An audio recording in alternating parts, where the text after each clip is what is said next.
Lottare contro la mafia è giusto, su questo siamo tutti d'accordo. Ma e se fosse anche una delle più potenti strategie di sviluppo economico che abbiamo?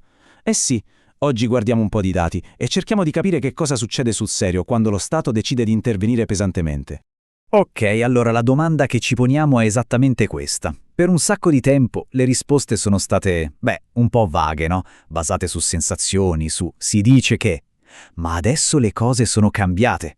C'è una ricerca nuova di Zecca, di Fenizia e Saggio che ci dà finalmente dei numeri, dei dati reali presi direttamente dal mondo delle imprese e dei lavoratori italiani. Partiamo da un fatto che purtroppo conosciamo bene.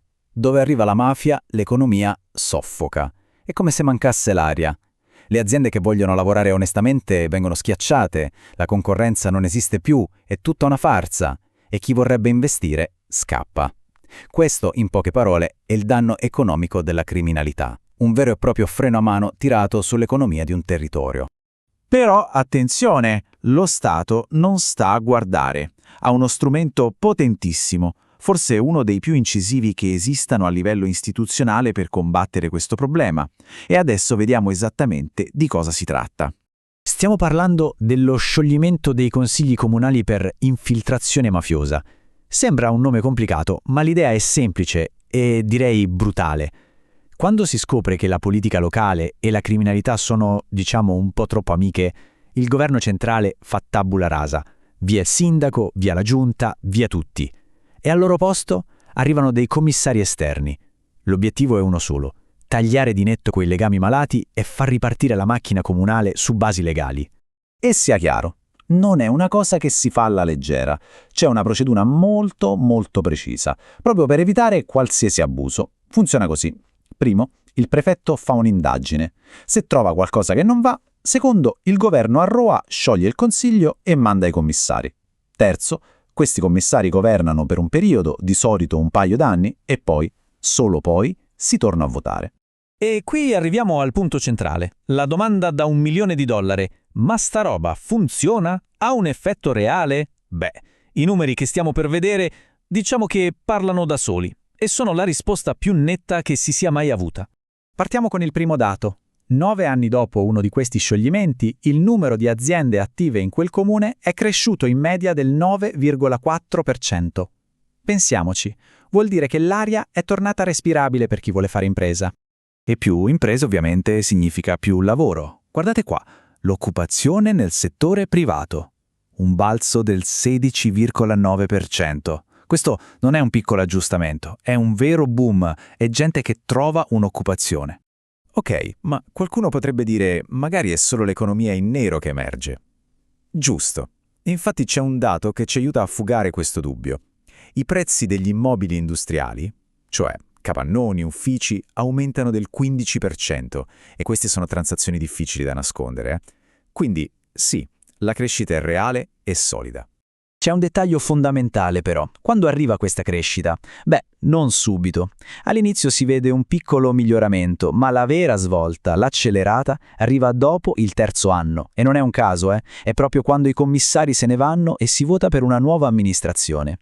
I veri grandi risultati si vedono poi sul lungo periodo, dopo quasi un decennio. Bene, i numeri sono impressionanti, ma adesso dobbiamo capire perché. Qual è il meccanismo? Cos'è che fa scattare questa ripresa economica così forte? Allora, le ipotesi in campo sono sostanzialmente due. Ipotesi numero 1. I commissari mandati da Roma sono dei super burocrati, molto più bravi ed efficienti dei politici locali. Ipotesi numero 2. La vera ragione è che, indebolendo la mafia, si libera finalmente l'economia sana, che può tornare a correre. Analizziamo la prima ipotesi, quella dei commissari più bravi. Se fosse così, dovremmo vedere, più soldi arrivare da Roma o una gestione delle finanze locali nettamente migliore. E invece no, i dati non lo confermano. Ma la prova schiacciante è un'altra. Quando un comune viene sciolto per altri motivi, che non c'entrano con la mafia, di questi effetti economici pazzeschi non c'è traccia. Quindi, no, non è solo una questione di buona amministrazione. E quindi, per esclusione, ci rimane la seconda ipotesi, che poi è quella che la ricerca conferma senza ombra di dubbio. Le parole degli autori sono chiare. Questi interventi funzionano perché colpiscono il potere della mafia. E questo a cascata fa una cosa fondamentale: ricostruisce la fiducia. Fiducia nelle istituzioni, fiducia nel mercato, E la prova che la fiducia sta cambiando si vede proprio nelle urne. Dopo il commissariamento la gente vota in modo diverso. Chi viene eletto? Persone più giovani, con un livello di istruzione più alto e, dato molto interessante, più donne. Calano drasticamente i soliti noti, i politici di professione e anche quelli con troppi legami con il mondo delle aziende. È come se l'elettorato dicesse «Basta, vogliamo aria nuova». Ma andiamo ancora più a fondo. Dove nasce questa crescita? Beh, non è distribuita a caso. L'esplosione di nuove imprese avviene quasi tutta lì, nei settori che sono da sempre il bancomat delle mafie, edilizia, gestione dei rifiuti. In questi campi la crescita è di quasi il 20%, negli altri settori praticamente zero. Questo ci dice una cosa chiarissima: si stanno rompendo i monopoli che la criminalità aveva imposto con la forza. E se guardiamo alle singole aziende, la storia diventa ancora più netta. Le imprese che prima erano amiche dell'amministrazione corrotta, quelle che vincevano sempre gli appalti, che succede dopo? Crollano, perdono lavoro, perdono valore. E chi è che cresce? Tutte le altre, quelle non connesse, quelle che prima venivano tenute fuori dal sistema. Sono loro il motore della ripresa. E ora la prova definitiva, la pistola fumante se vogliamo. Che succede in quei comuni dove, dopo i 2 anni di commissari, la gente rivota le stesse persone di prima? Semplice, la crescita economica non c'è. Zero. Questo è il punto chiave di tutta la storia. L'intervento dello Stato funziona solo se porta a un vero cambiamento politico, altrimenti è stato tutto inutile. Ok, tiriamo le somme. Cosa ci portiamo a casa da tutta questa analisi? Qual è il succo del discorso? Il messaggio, secondo me, è potentissimo. Combattere la mafia quando si infiltra nella politica non è solo una questione di legalità, di giustizia. No.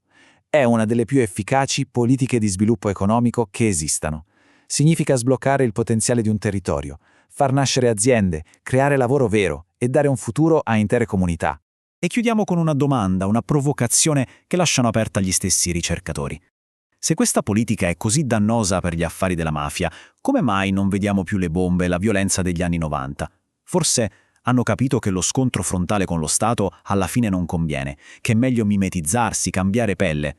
Una domanda che ci fa capire come la lotta alla criminalità organizzata sia una partita a scacchi che non finisce mai e che bisogna essere sempre pronti a capire la prossima mossa.